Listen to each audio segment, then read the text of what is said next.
Hello, very good morning. It is Friday. Many thanks for joining us for the Friday edition of Sports Today on ABS TV. It's a weekly program, runs weekdays, Mondays to Fridays, and it happens here 9:25 to 9:55. My name is Ike Nwokedi. On the show today, MPFL enters match day 14.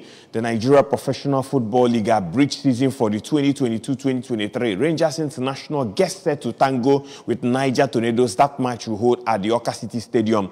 On the show also, we'll tell you a story about Ozala Football Academy of Obosi. Their proprietor is Ikenna Osueke. He will tell you how they sojourn and how they were able to get to the finals of the Anambra FA Cup and how they won it in style. Also on the show, we will tell you that the Premier League clubs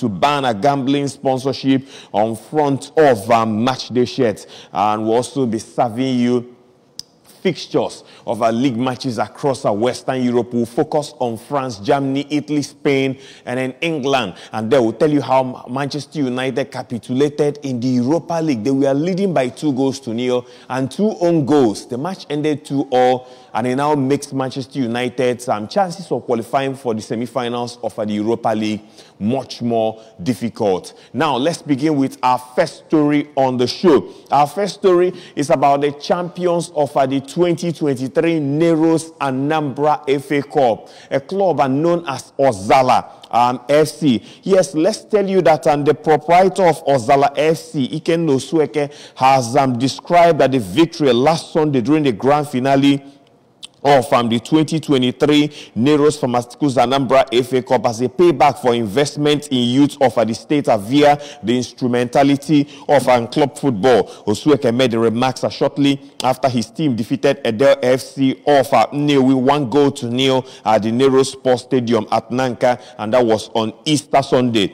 The recent feat by the young sports administrator and club owner puts him on the map as the undisputed youngest club proprietor in the state to lift the Anambra's version of the oldest club football competition in the land. Osueke gave thanks to God for the victory, while also eulogizing his lads out for their focus, dedication, commitment, discipline, and hard work in achieving the feat. I am super delighted with the victory considering our history and the status of the team we defeated in the finals of the 2023 Neros FA Cup, Edel FC, who are the defending champions and play at the top levels of Nigeria club football. I give glory to God for sustaining us and giving us the capability to stay on in a very tough terrain of administering club football in Nigeria with limited support and resources. I won't fail to eulogize my players, as and without their commitment, dedication, and perseverance, we wouldn't have come this far. Osueke stated the club, which was formed in 2009, has endured the storm of football sponsorship and persevered to stay afloat in the murky waters of Nigeria club football. Ozala Football Academy came into existence in 2009. He stated, since then, we have been keeping afloat. We have been playing in the State FA Cup and other tournaments, but between 2014 and now we have featured in about 3 or 4 FA Cup quarterfinal stage, and on each occasion, it's been FC Fanyuba that had always ended our dream of reaching the semi-finals or even the finals. So when we qualified for the semi-finals, something in me told me this could be our time. Like a popular politician said, it's our turn this time, and God in his infinite mercies has crowned our effort. Osueke stated. Osueke disclosed that he has been single-handedly bankrolling the club while hoping that financial aid can come by way of a sponsorship. The young club proprietor informed that since the formation of the club, Ozala FA has produced a litany of successful footballers who are now household names at both national and international levels. We have players playing at different tiers of Nigeria club football from MPFL, which is at the highest level, down to NNL and NLO teams are not left out. On the international stage, we have some of our players in South Africa, Czech Republic, Germany, and Belgium. And of course, prominent amongst them is Raphael Onyedika, who's like our poster boy, playing for Belgium top Division 1 club, Club Brugge, who are featuring in the UEFA Champions League at Ozala Football Academy. Our objective is to offer the youth a platform to express their talents, help them grow, and make a positive living through their God-given football talent. Iken Nosueke stated Ozala FA will represent Anambra State in the NFF ITO Federation Cup. They will also feature in the Nigeria Nationwide and League 2 NLO2 campaign, which is expected to kick off in the month of May 2023. So that's the story of Ozala FC, and emerging as the champions of the Neros Anambra FA Cup in style, beating Edel FC, the defending champion. In fact, they dethroned them by beating them by 1-0. And it's a super story of Ozala FC and their proprietor, Iken Nosueke. He has remained steadfast, has remained committed, he has remained focused on taking football in Anambra State to the next level and giving the youth of the state a platform to express themselves. We say kudos to Iken Nosueke, who is the proprietor of Ozala FC. And once again, congratulations to them for emerging as the champions of the 2023 Neros Anambra FA Cup. And we move away from that. Let's talk about the Nigeria Professional Football League, the NPFL. He enters match day 14 this weekend. There are actions across the nation coming up this weekend. The NPFL, you know, is played in a abridged format, and a week. That's 18 weeks of a football. It is for the NPFL in the country. And of course, the clubs are divided into two abridged league. It is Group A and Group B. And we'll focus on the fixtures for match day 14 as shown on your screen. For match day 14, Nasarawa United is expected to take on Gombe United. El Kanemi Warriors at the El Kanemi Stadium will take on Shooting Stars. Elsewhere is Remo Stars are playing Bendel Insurance. Kwara United is at home to Enyimba International AFC, and Plateau United playing at the Just New Stadium will take on Akwa United. In Group B, Abia Warriors will host Sunshine Stars. Rangers International is at home to Niger Tornadoes. I beg your pardon. The match will be played at the Oka City Stadium on Sunday. Kickoff time is at 3 p.m. Yes,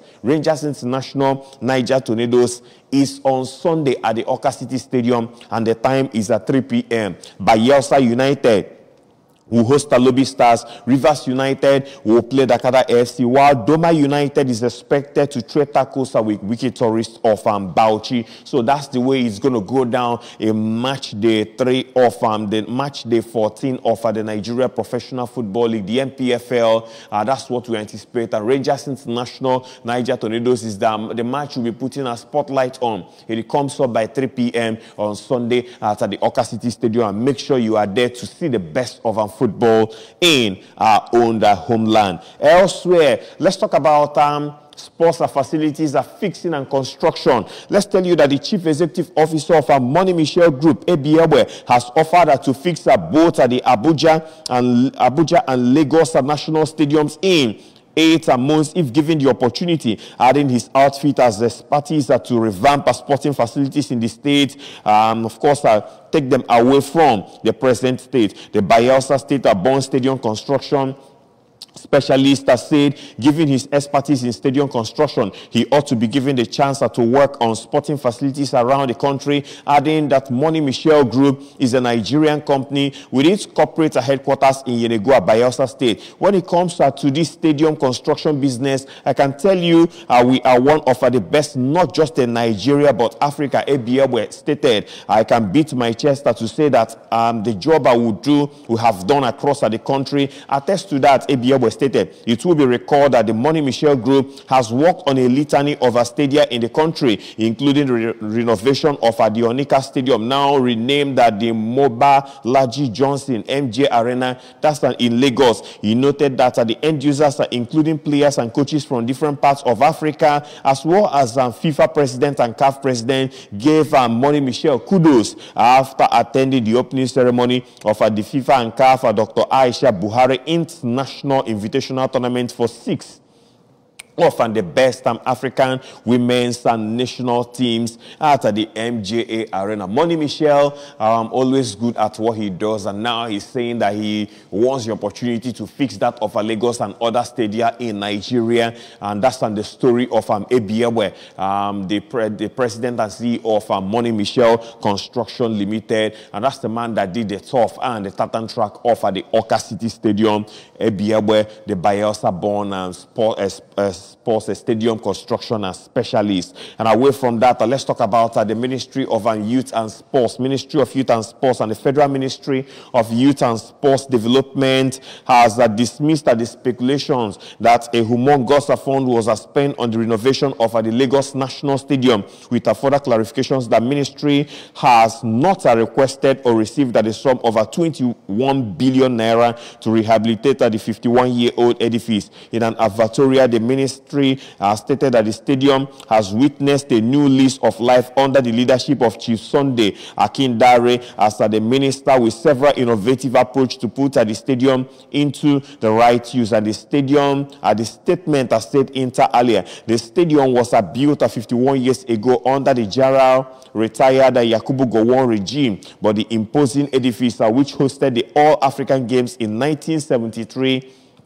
and the African Cup of Nations in 1980 was abandoned for over 18 years. Through these years, it has rusted away, vandalized, and stripped of its critical equipment and facilities. And the Minister of Sports could not tackle the challenge of renovating the place due to paucity of government funds, he stated. Mr. Sunday Dare, however, chose to confront it through his Adopt a Peace strategy under the Adopt initiative. The Adopt a facility also produced a great result. It may interest you to know. And the Moshood Abiola National Stadium main bowl in Abuja has come alive again and has hosted over 15 international matches after its rehabilitation. The stadium was abandoned for over 13 years under Dare.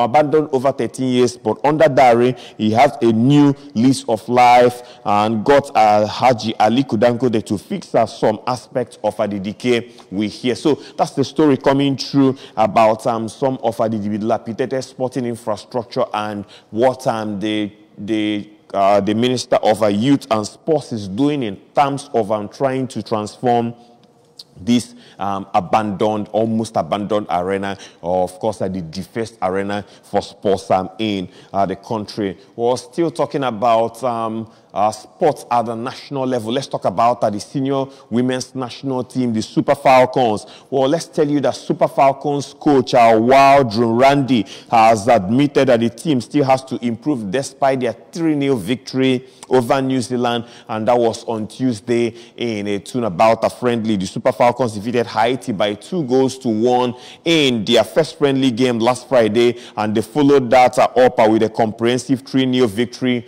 over the New Zealand national team, and that was on Tuesday. And Coach Waldron was happy with the result, but the American tactician believes there are still some areas that needs improvement in that one, and he's positive, preparing the girls, getting them ready for the World Cup coming up later in the year, to be hosted by Australia and New Zealand, and Nigeria will be featuring our women's national team. Will be one of the teams that will be featuring the female World Cup coming up later in the year. And now from one national team to another, let's talk about the Golden Eaglet. That's the under-17 Nigeria national team. Nigeria under-17 head coach Ndoka Obade has set his sights on guiding the team to November's 2023 under-17 World Cup finals. The Golden Eaglets are gearing up for their final training camp in Germany ahead of the 2023 under-17 African Cup of Nations finals due in Algeria between the 29th of April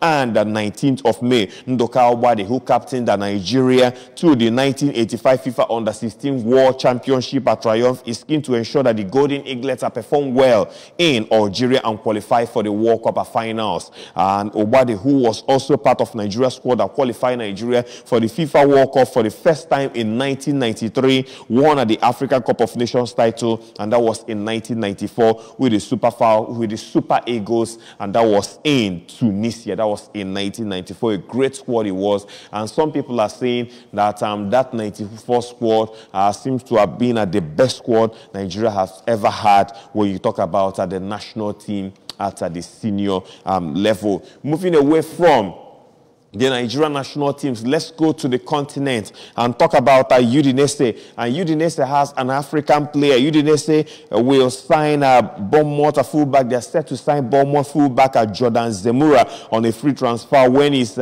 Cherries contract expires in the summer, according to the Serie A club. That's a statement coming through this morning. The Zimbabwean international will join the Italian side in July on a 4-year deal, which is expected to last until June 2027. Zemura, 23 years of age, has made 59 appearances in all competition for the Cherries, joining from Charlton Athletic, and that was in 2019. He was a regular in Gary O'Neill's squad this campaign, but has not featured since defeat at Arsenal, and that was on the 4th of March. So, talk about Jordan Zemura. He's set to complete his move from English club Bournemouth, and he will sign a 4-year deal at Italian club Udinese, and the deal we hear is expected to last till 2027. So that's a 4-year deal for Jordan Zemura. I wish him the very best in his career.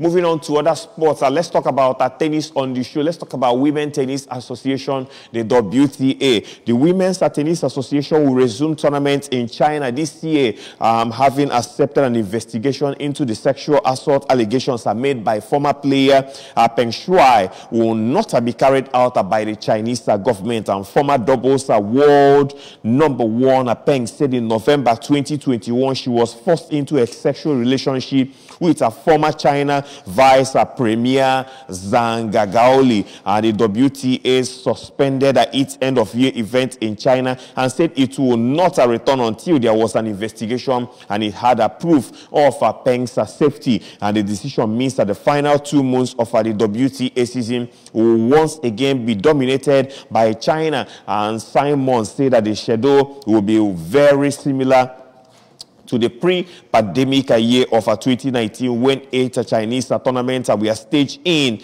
8 weeks from early September. And crucially, the season-ending WTA finals will resume its a 10-year deal with the city of Shenzhen.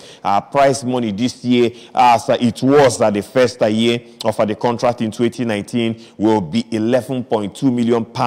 And Simon says that the greater majority of our players are in support of a return to China, and despite promising a hardline stance with the Chinese government in which there will be no room for compromise, he says that he has not considered resigning, according to the report. And now time for us to check out some football news on the foreign scene. Let's tell you that Premier League clubs have collectively agreed to withdraw gambling sponsorship from their match day shirts by the end of the 2025-2026 season. We hear, however, after the deadline, clubs will still be able to continue featuring gambling brands in areas such as shirts, sleeves, and LED advertising. And clubs will be allowed to secure new shirt front deals before deadline. 8 top flight clubs have gambling companies on the front of their shirts worth an estimated £60 million per year.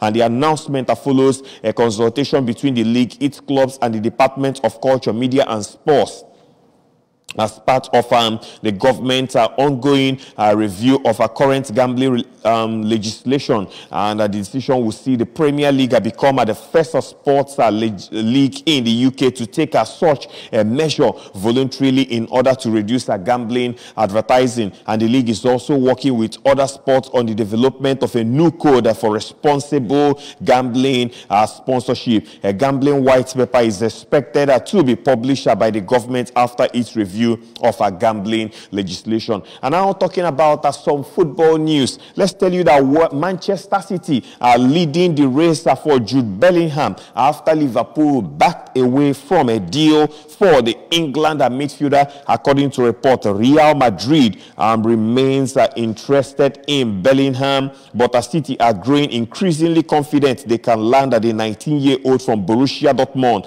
Manchester City are leading the race for Jude Bellingham after Liverpool are backed away from a deal for the England international, and Real Madrid remained interested in Bellingham, but City are growing increasingly confident they can land at the 19-year-old from Borussia Dortmund. City are actively looking to sign at least one midfielder in the summer window because of our doubts over the long-term futures of Ilkay Gundogan, whose contract is due to expire in June, and Bernardo Silva. And Bellingham's transfer is likely to cost more than £130 million, although Dortmund have not given up a hope of keeping the teenager for one more season. And Bellingham was recently placed at number 1 on a chart where 39 best male players aged 21 or under, having excelled for Dortmund since joining the club in 2020. He increased his statue yet further with a series of impressive showings for England as they reached the quarterfinals of the 2022 World Cup. And according to source, Liverpool have decided to cool their interest in Bellingham after choosing instead to use their summer budget to improve the depth of the squad rather than use it to sign one single player. So asked about the story of that man Jude Bellingham. A lot of clubs are being linked with the signature. I'll be watching out for that. I will see if we'll be able to make the move or not. I will keep you posted as regards that development. Well, time for us to check out the results of matches played in the Europa League. Last night in the Europa League, 4 matches we have played. It is at the quarterfinals of the Europa League, the second tier of club football in Europe. Let's tell you that Feyenoord defeated AS Roma by 1-0. The scorer was Marta Wefer, and it was his goal he scored in the 53rd minute of the game. Elsewhere at the Bay Arena in Germany, it was Bayer Leverkusen 1, Union St. Gillois 1. Let's tell you that Victor Boniface got the first goal in the 51st minute of the game for Union St. Gillois, while Florian Wirtz restored parity in the second minute of the game. At the Stadio della Pai in Turin in Italy, it was Juventus 1, Sporting CF 0, and Federico Gatti got the goal in the 73rd minute of that encounter. Elsewhere at Old Trafford, it ended in a 4-goal trailer. Manchester United 2, Sevilla 2. Manchester United scored through Marcel Sabitzer. That's the young lad that they got on loan from Bayern Munich. He got the first goal in the 14th minute of the game, and he scored the second in the 21st minute of the game. United should have killed off that game, and we had the likes of Anthony hitting the bar, but Tyrone Malacia got an own goal to give Sevilla a lifeline, and Harry Maguire, another own goal late in the game, ensured Sevilla left that Old Trafford with a point, a 2-2 draw, and it makes United chances of qualification to the semi-finals much more difficult when the return legs comes up next week. And now time for us to check out the league fixtures across Western Europe. In France, Toulouse is expected to take on Lyon. Rennes Reims, PSG will play Lens. Lille is at home to Montpellier. Watch out for Auxerre Nantes. Brest will take on Nice. Clermont Foot is at home to Angers. Strasbourg will host Ajaccio. Monaco, Lorient, Marseille, Troyes, and we have Monaco, Lorient, and Marseille expected to take on Troyes. In Germany, Schalke 04 taking on Hertha Berlin. Bayern Munich will host Hoffenheim. Cologne is at home to Mainz. Leipzig is expected to entertain Augsburg. Stuttgart will play Borussia Dortmund. Eintracht Frankfurt will take on Borussia Mönchengladbach. Elsewhere is Werder Bremen, Freiburg. Union Berlin is at home to Bochum, while Wolfsburg will entertain Bayer Leverkusen. Moving on to Italy, Cremonese taking on Empoli tonight. Spezia is at home to Lazio. Bologna will host AC Milan. In other fixtures, we'll have Napoli will welcome Verona. Inter Milan is at home to Monza. Sampdoria is on the road to Lecce. Torino will host Salernitana. Sassuolo will welcome Juventus, while AS Roma will take on Udinese. And last but not the least, Fiorentina is expected to take on Atalanta. In Spain also, Rayo Vallecano will take on Osasuna. Villarreal, Real Valladolid is another cracker. Athletic Bilbao will take on Real Sociedad. Real Betis will host Espanyol. Cadiz is at home to Real Madrid. Girona will take on Elche. Getafe will take on Barcelona. Atletico Madrid will take on Almeria. Valencia is at home to Sevilla. And Celta Vigo will host Real Mallorca in the last match day for the games out there in Spain. And lastly, before we go. Aston Villa will host Newcastle United 12:30 p.m. tomorrow. It is Chelsea taking on Brighton. Everton is at home to Fulham. Southampton taking on Crystal Palace. Tottenham Hotspur versus Bournemouth. Wolverhampton Wanderers will host at Brentford. Manchester City is at home to Leicester City by 5:30 on Sunday. West Ham will host at Arsenal on Sunday. That's the game between Man City and Leicester City is on Saturday rather. Nottingham Forest, Manchester United is also in the cards for Sunday, and Leeds United will play Liverpool. That's the size of the show this morning, Sports Today on ABS TV. Thank you very much for being here. We'll be back again for another bulletin on Monday. The name is Ike Moke. Happy weekend and keep sporting. Bye-bye now.